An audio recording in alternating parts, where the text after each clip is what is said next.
Hey folks, welcome back to yet another episode of Yash Dubal's Book Club. The book we are reviewing today is Flow, The Psychology of Happiness, written by Mihaly Csikszentmihalyi. Yeah, that's how it's pronounced. Today's episode is special. We have a guest from Europe for the first time. Her name is Dr. Vasudha Diwan. She was with me in med school. We studied together. She's also a psychologist, and more about her and the book on the other side of the intro. See you after the intro.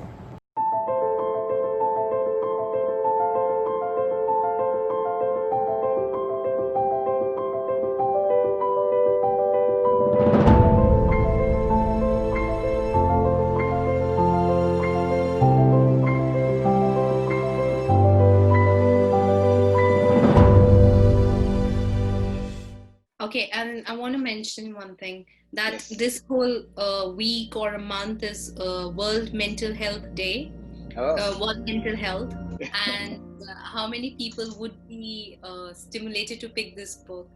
But it's True. worth a read. It's not a very light reading.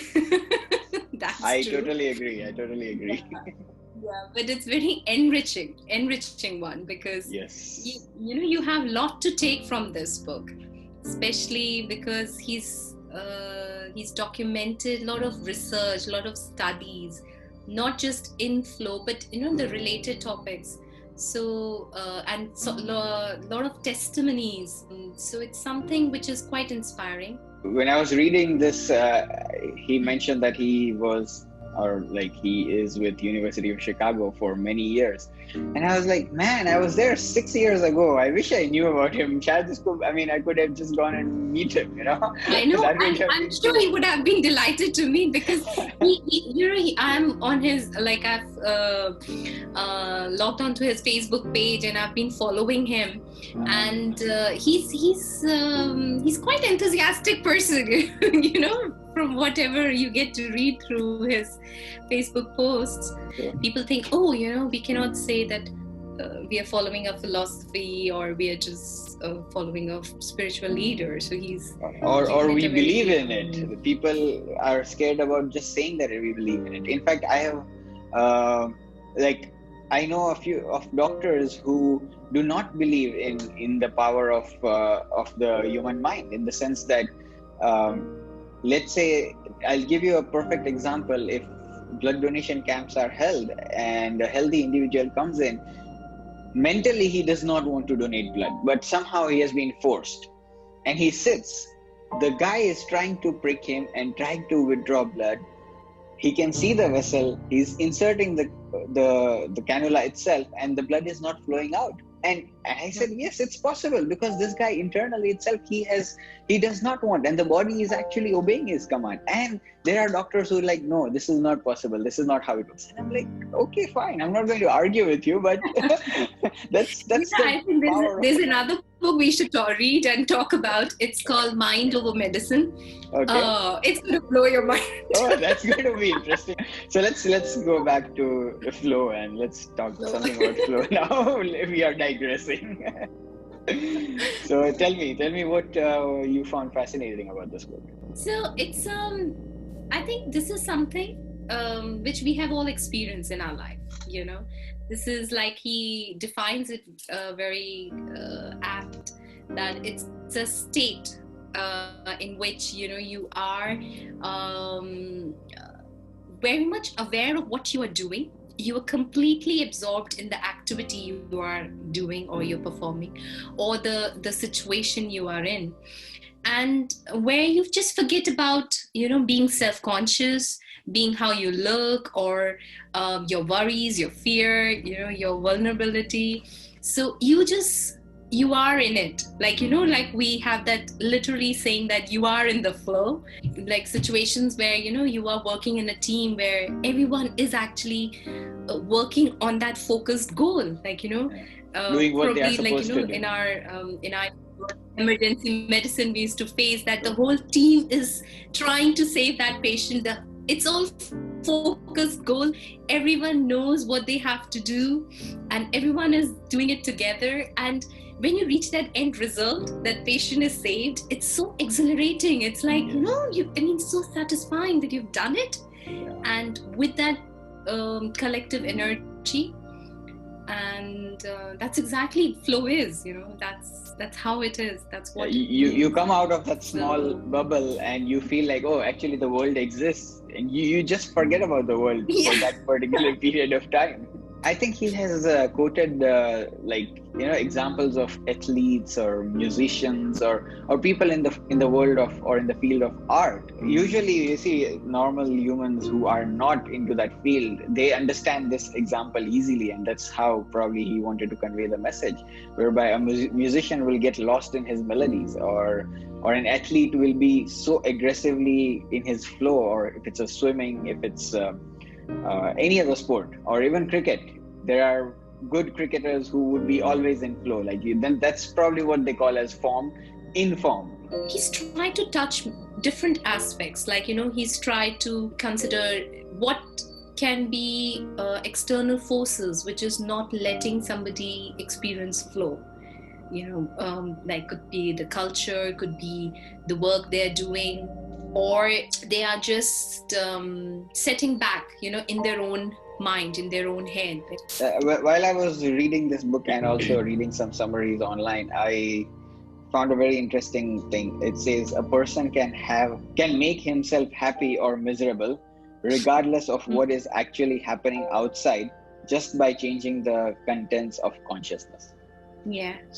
In very simple word, I would say this is all about changing the perception. Everything starts from the self within, and we have an external motive to achieve.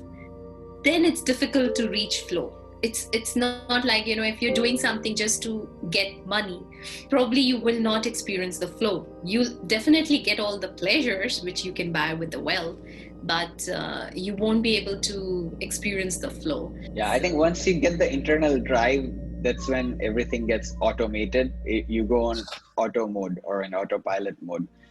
And it's interesting that you mentioned about pleasure, because there was one chapter in the book whereby he mentions the difference between pleasure and enjoyment. Yeah. And usually we use it very synonymously. This reminds me of our professor in pathology who said that no two words in English mean the same. Yeah, Professor Smartman.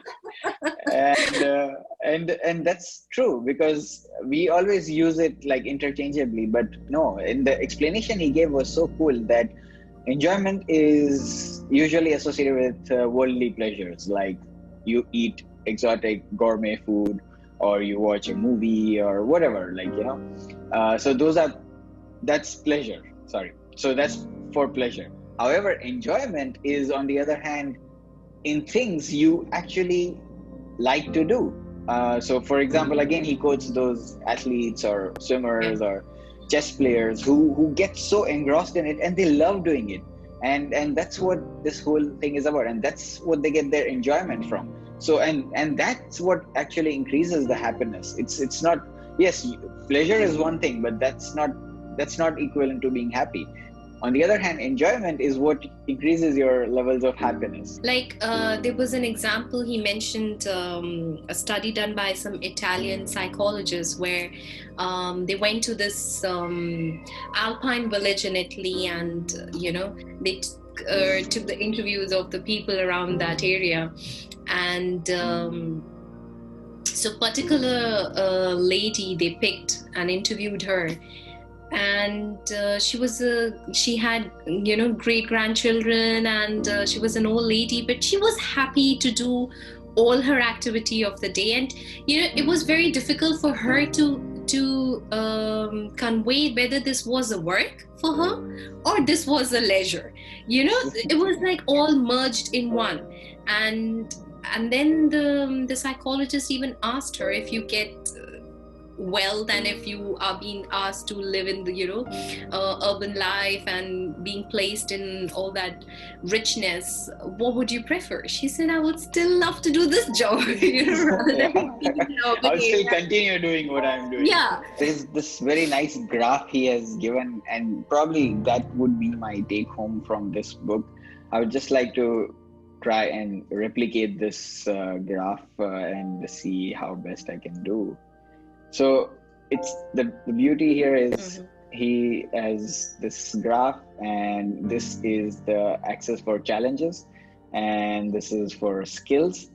And then what he says, okay, this is your low level, obviously low level here, and a high level of skills here, and high level of challenges here. So then he is like, okay, then this defines, okay, my drawing is very good, so my straight lines are quite straight. Okay, so this is where your flow exists. Okay, so this is where he says this is your flow level. Yeah. Now the example he gives is, okay, let's say this is a new tennis player who has been given, like, he has never played tennis, and he has only been given one task, which is to hit the ball above the net. That's it. So this guy would probably be in his level called A1, and he will eventually develop a flow because it is a job he has never done before, but he thinks it's achievable, and within some time he gets used to that. So he starts enjoying to just hit the ball above the net. However, if you increase the challenge level and ask him to play with someone who is in this game for longer periods, he reaches to a stage called A2 or whatever, whereby the challenge level is very high, but at the same time there is an anxiety, and he's outside his flow level because he is not comfortable. That's his outside the box. And then there is third, whereby the skill becomes high.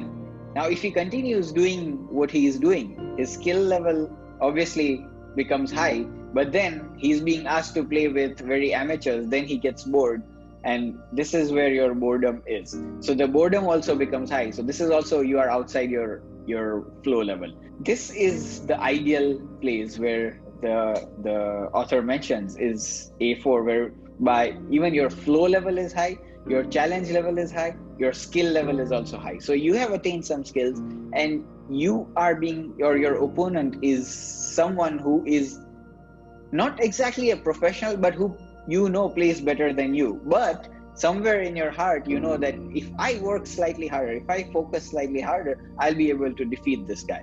And this is where you end up being in your A4 or that higher flow level, whereby you feel good when you actually beat this guy, or you're giving him a good enough competition. I think this is a book which I felt that brought me back to keep recreating flow because sometimes